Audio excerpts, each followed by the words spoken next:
Hello and welcome back. This video is going to be a bit different. In this video, we're going to cover projects that are already minting right now, projects that are going to be revealing tomorrow, and overall just get a general sentiment of what's going on in the NFT space, go over more of secondary market trades and plays, and see what's kind of going on and happening as it is right now. Now, with all that being said, make sure to like, subscribe, turn on those post notifications, and let's hop into the projects. So first of all, right off the bat, we have PXN Phantom Network. One of the most hyped projects in the space right now has finally pretty much just minted. So currently we have 4,000 minted. So that was what went to the DA. The Dutch auction started at 2 Ethereum and it was a fair Dutch auction. So basically what that means is the price is going to start at 2 Ethereum and then every X amount of time. So in this case, every 15 minutes, the price is going to go down by 0.05 until it finally sells out. The final price will be the total price for everyone who got involved. So if someone bought at 2 ETH and the Dutch auction ended at 1.7, then they would get refunded the difference of 0.3. Obviously that wasn't going to happen. This is a very hyped mint. And to be completely honest, I'm not a fan of fair Dutch auctions at all because I find them to be completely manipulative, because obviously everyone thinks that they're going to get refunded, then they're probably just going to buy in at the price. That way they can get their token, right?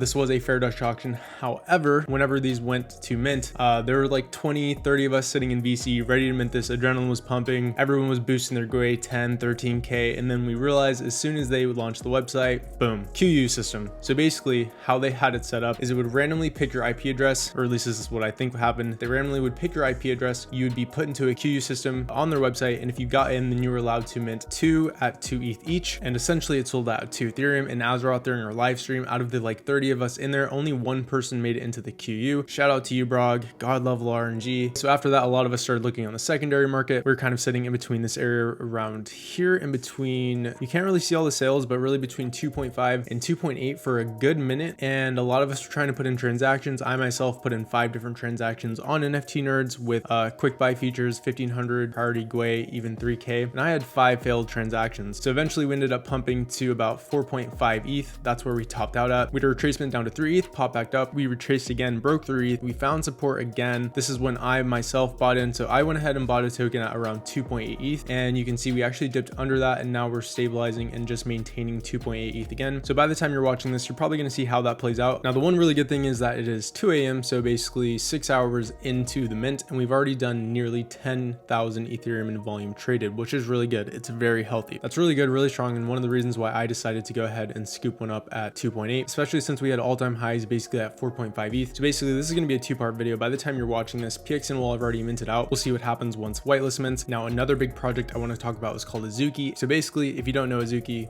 what are you doing? They're going to have their Beanz Reveal. Beanz, of course, being the Beanz official collection. So 2 of these were airdropped to every Azuki holder per Azuki, and they're going to have their reveal on 5/5 PST, which is funny because Phantom Network is going to have their whitelist sale at 8 p.m. PST. So a lot of people are kind of thinking and speculating that this is Azuki's way of saying, here's the middle finger, we're still in control, we're the top anime brand in the space. Because if you think about it, once these reveal, considering that the floor price is already 6 Ethereum on these, there is going to be a massive amount of volume sucked back into this collection, as Azuki holders and just other whales in general are going to want to sweep up a lot of these beans, especially when they reveal. They're going to want to snipe the best ones, and I can easily see a lot of the rare beans going from 40, 50, and the absolute legendary ones going for around 100 ETH. So this collection is going to suck a lot of volume into it tomorrow, which is going to be very interesting seeing how that affects PXN, because obviously there's going to be less volume overall floating around to go into the PXN ecosystem or the collection, as people are going to be buying into and scooping up these beans. But all in all, that being said, it's going to be quite an interesting week. Not to mention other deed, the Yuga lands mint, which is still holding a massive amount of volume, 220,000 Ethereum traded. So these guys broke the record for sure. They had 120,000 Ethereum traded in a single 24-hour period on secondary, which is 360 million US dollars, not to mention the 80 or 100 million dollars that was burnt on the gas. I myself participated in this mint. It was quite stressful, but the point is there's so many collections that are popping off, revealing, minting right now. But that's going to be it for now. I'll come back tomorrow when whitelist is minted and these guys sell out, and we'll kind of see what happens in real time as the mint plays out. All right, so it is the next day. Whitelist is minting their PXNs, and we're currently at 9.2k supply. So currently the floor price is around 3.6, 3.7 ETH. So we did have a nice and strong rebound. So to see a bit more, we can go into summary, 60 days. So we can kind of see what we happened when I was filming this video last night. I think we were around somewhere over here. Overnight while I was asleep, these ended up dipping under 2 to around 1.5, 1.6, 2 ETH. That would have been an amazing area to buy a couple more up. By the time I woke up, we were around like 2.5, 2.6 again, something like that. And instead I decided to go for rare beans because, as I said previously, beans were revealing today, they've also done over like 12 to 15K in volume today. So a lot of volume going into Beanz, but PXN, it's going pretty good right now. There's a good chance that we could come back up to all-time highs at around 4.5 ETH, potentially even crush that and hit 5 and beyond. And so I think that this is a great example and something that I kind of want to go over and show you guys, because I'm sure a lot of people bought in this range, maybe even bought where I did around here, even in these areas as well. I mean, I'm sure that a lot of people who were getting around 2.8, 2.7, whatever it was, were probably cutting their losses as well. So I think that this is a great example that, you know, if you buy something and it immediately goes lower, that's okay. That doesn't mean you need to sell. That's what's going to happen. But like any other market, there's always going to be price fluctuations, especially in a market like this. Floor price can be manipulated incredibly quick. I saw PXN pop from 2.9 ETH to 3.3 ETH in like literally less than 60 seconds in terms of the floor price. So you guys have to understand that these are highly illiquid, highly volatile markets. And if you're going to make a trade, if you're going to make a play, then you have to be willing to sit through the stagnation, sit through the consolidation and the pullbacks. Like even when we had this big push, this is a really great breakout trade. We're kind of getting past all this resistance right here. You see, we find support, we push again, we find support again, and we're continuing to find support, and now we're pushing up. So it's like understanding where you are in these cycles and having the resilience to say, okay, I made this trade, I'm going to follow this plan. So for instance, whenever I picked up one at 2.8, ideally I wanted to get more around 2, but I wasn't awake for it. However, I did have a set limit in place where if the floor dipped to like 1 ETH, then I would probably just cut my losses. So there was a lot of wiggle room for that. We didn't get anywhere near 1 ETH. Anything else, I was willing to sit through and let the market play out, see where the volume was, especially knowing that we didn't even mint out yet, right? We only minted out the Dutch auction, which was 4,000 tokens out of 10,000. So as these start minting out, as these start getting more and more closer to 10K minted, FOMO is only going to get higher and higher, which is when we start to see things like this right here, where we have these massive zones of accumulation and then a big push of distribution. So I think that this was a great example. And then who knows, if my position up here gets liquidated and then it dips back to 3, I might go in again for another run to 5. Because again, you have to understand the market moves in cycles. It's not just one way. It doesn't just go up and it goes down, right? So when we had this move here, we had a large zone of accumulation. So people accumulating a lot of orders in one place at one solid level. And then we get distribution because there's so many orders that have been accumulated, there's no longer any left. And the floor is, right, the floor is getting eaten up, slowly going up and up. So then we get something called a distribution period, where the only thing left is for people to start buying the higher prices because the floor has been eaten, get people taking profits, we come back down, and then we just stagnate and we do the same thing, right? That's what happens over and over again. Same thing here. There's a lot of speculation. Could this be the next Azuki? Could it go to 5 ETH? Could it go to 10 ETH? I think that the main thing is no matter what happens when these reveal, are the common, are the floor tokens actually going to be good? Are they going to be desirable by the masses? Because 90% of the collection is more or less going to be common, so to speak. They're not going to be like rares and legendaries. So if the commons reveal and they look really good, which I've been told they should look really good, and a lot of the sneak peeks they showed were commons, then this could have another leg to do something great. I haven't really been this bullish on a project since Azuki, which kind of sucks hearing myself say that because I didn't acquire